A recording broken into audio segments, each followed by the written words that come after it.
పేదల సంక్షేమమే ధ్యేయంగా ప్రభుత్వం పనిచేస్తుందన్నారు మంత్రి కొండపల్లి శ్రీనివాస్. పేదల అభివృద్ధికి ప్రభుత్వం అంకితభావంతో చిత్తశుద్ధితో పనిచేస్తూ ప్రతి సమస్య పట్ల స్పందిస్తుందన్నారు.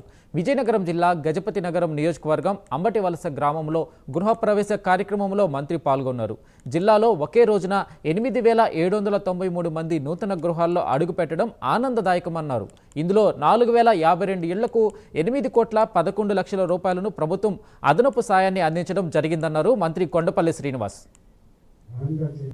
గౌరవ ముఖ్యమంత్రి గారు అన్నమయ్య జిల్లాలో పెద్ద ఎత్తున హౌసింగ్ ప్రాజెక్ట్స్ ఏవైతే కంప్లీట్ అయ్యాయో, ఎవరైతే ఇల్లులు కట్టుకున్నారో సుమారు 3 లక్షల ఇల్లులు రాష్ట్రం అంతా కలిపి ఆయన అన్నమయ్య జిల్లాలో రాయచోటి కాన్స్టిట్యూన్సీలో ఆయన ఇనాగ్రేట్ చేస్తుంటే రాష్ట్రం అంతా కూడా ఏ నియోజకవర్గం అయితే ఆ నియోజకవర్గంలో ప్రతి శాసనసభ్యులు, మంత్రులు కానీ అధికారులతో, ఉన్నతాధికారులతో అందరితో కలిసి గృహప్రవేశం కార్యక్రమాన్ని ఘనంగా చేయమని మా అందరికీ కూడా ఆదేశం ఇవ్వడం జరిగింది.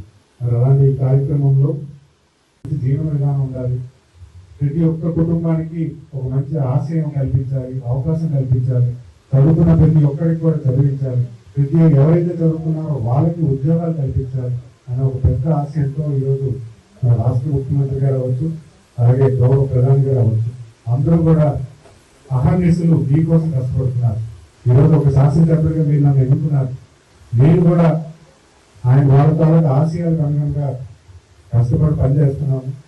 మనకి ఎన్నో సమస్యలు ఉన్నాయి, ప్రతి సమస్యను కూడా మనం తీర్చిదిద్దుకున్నాం. ఉన్నటువంటి 18 మాసాల్లో మనం ఈ గ్రామంలో అభివృద్ధి కార్యక్రమం చేశాం, ప్రతి గ్రామంలో అభివృద్ధి కార్యక్రమం చేస్తున్నాం. మన జిల్లాలో చాలా విషయాల్లో మనం ముందుకు తీసుకెళ్లే ప్రయత్నం చేస్తున్నాం. సొంతిల్లు కట్టుకోవడం అనేది మన జీవితంలో ప్రతి ఒక్కరిలో ఒక ఆశయం. చిన్నదో పెద్దదో మనకంటూ ఇల్లు ఉండాలి, నేను మా అందరి ఆశయం ఉంటుంది. సో ఈరోజు మన రాష్ట్రం మొత్తం మీద ఈ ఆశయం నెరవేర్చుకున్న వాళ్ళు 3 లక్షల మంది ఉంటారు.